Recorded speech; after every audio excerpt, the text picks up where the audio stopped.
Hi guys, Dibbly here. Today we're going to try and do a shunting puzzle, and the locomotive I'm going to try and use is my Smokey Joe, which is one of the Hornby little 040 saddle tanks.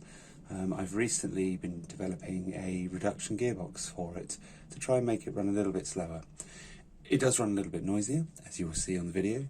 But kind of this video is just to show two things off, show the slower running of the Smokey Joe, and also just show how the yard can be used for the Inglenook Shunting Puzzle. So we've got a selection of cards here. We don't need that one, that's a blank one.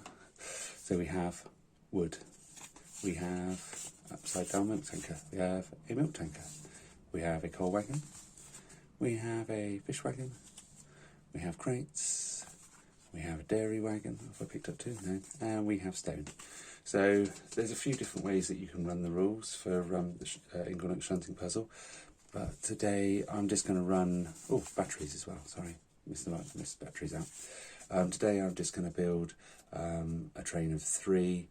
I've got 8 wagons and I'm going to build a train of 3 just to show you, because otherwise it might take a while. So first of all, we're going to shuffle this. Obviously, if any of you guys are familiar with the shunting puzzle, you probably might not want to watch this, but it might just be useful for some people that are thinking about designing a little layout and just want some extra playability.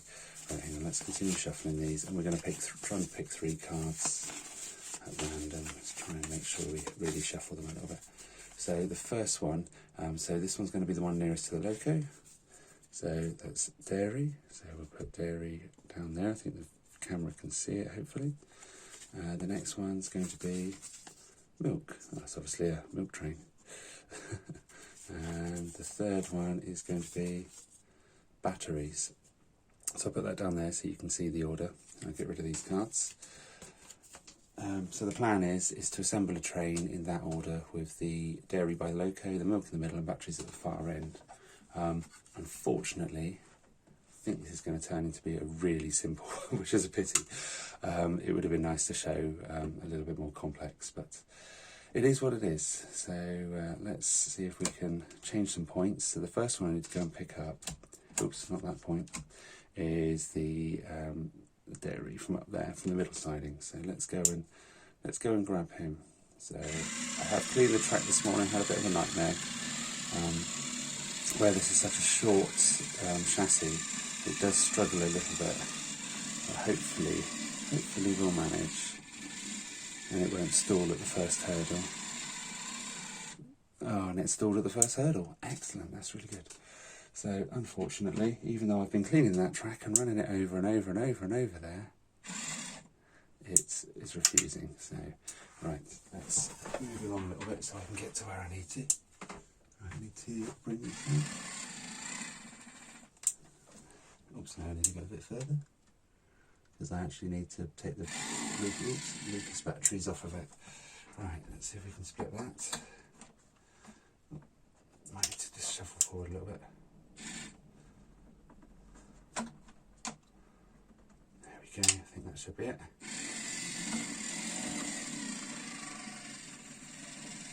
Try and show how slow it can run as well. Right, so the next one we need the milk tanker. So let's change this point. And we're going to pick the milk tanker up, and we'll uncouple that. Sitting down, but I kind of need to stand up, really. Oh, you wouldn't believe it. Well, you probably would, actually. I've been up and down these tracks so many times to try and get it reliable, and it seemed to be reliable, and of course the moment you turn the camera on, it all goes to rat poo.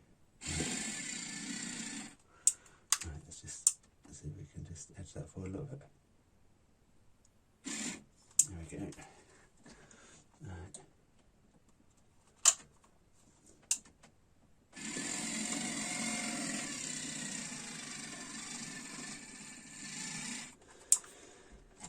Right, let's go and pick the last one up. Is Lucas batteries from there.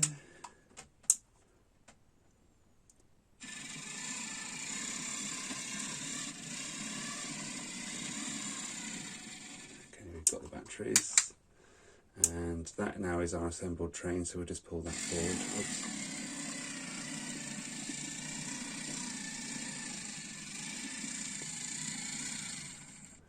And as you can see, we've got the dairy, we've got the milk, and we've got the batteries. Because that was a bit simple, a bit quick, I think what we'll do is we'll do another one, because obviously that was kind of very, very simple to construct that train.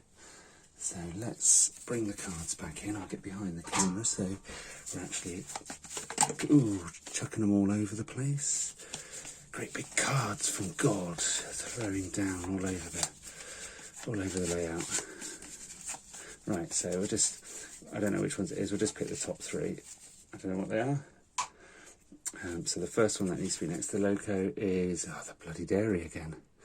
The second one is wood. And the third one is fish. So we've got a slight variation.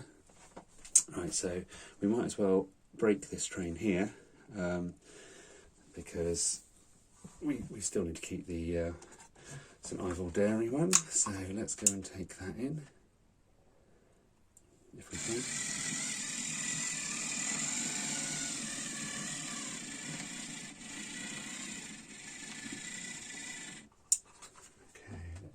Train. So the next one we want is the wood. So we're looking for that one.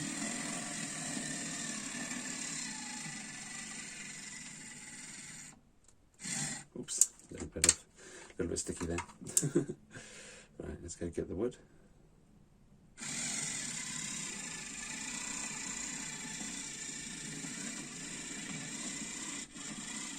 Come on, you can do it. Oh, it's got past it this time. I've been having a lot of trouble with it stalling there, basically. Where the axles, where it's only a 2-axle locomotive, one of the wheels is getting picked up on my barrow crossing, and that was just stopping the connection a little bit, because I don't think the axles are particularly sprung. So there we go. I just need to push that in a little bit. Oops, a bit much. Or we might just caught it if we're lucky. Oh, we have. That's good. Okay. Thought I'd pushed it past the uncoupler. Right, so what is the next? So we've already got dairy together, we've already got wood together, we now need to get fish. Fish is in the back there, so first thing I need to do is I need to take this wagon off and get rid of that, because that's in the way. So let's go and, I'll tell you what, before we do that, let's change point. Right, are we stuck on a bit that we're not going to run on? Looks like we are stuck. Sorry, hand of God, give it a little push. Don't know why it's stuck there. I've been up, I've cleaned with a track rubber and, oops, oh, what a wally. We actually need to get out of this siding first.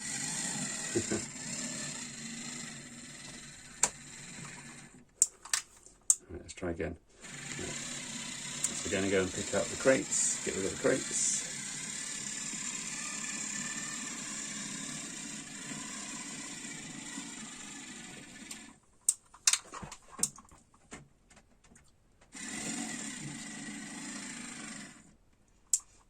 See if we can wiggle this off of here. Oops, wrong one. I need to push back a little bit, just to take the slack off the couplings. There we go.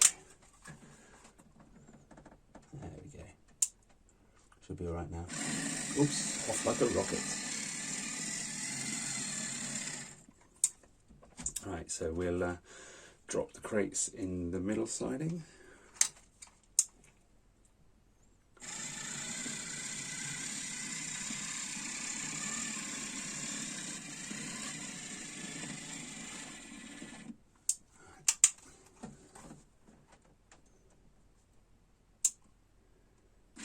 Oops. That is the only thing about these, because it's only a little 3-pole motor, it does need a little bit of current to get it going. I am trying to source a similar 5-pole motor. I've got one coming from China. Be interesting to see if it's close enough to make it fit, and if so, if it makes the take up slightly better. Also trying to find some 12-volt motors that have got just a slower RPM of 12 volts.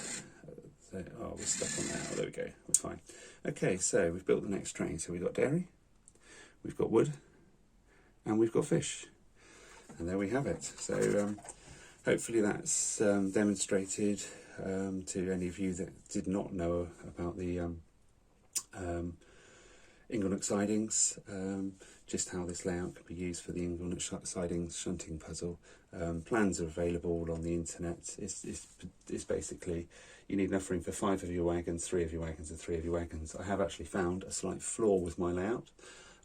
Previously, when I set this up, due to the overly short length and trying to fit everything in, I could actually uncouple all 3 wagons on there. I've got a slight problem. I do actually need to rip this out. I have to do another work to put it in there. It needs to come out, and I'll have to put in sort of a hybrid buffer stop right against the wall, probably more like this one here, which is kind of built into the wall. So I'll have to build something like that, I think, because I can't actually get the loco's uncoupling hook on here as well. It's basically too far forward. But anyway, that's for another day. I hope you have enjoyed this video. Thank you very much for watching.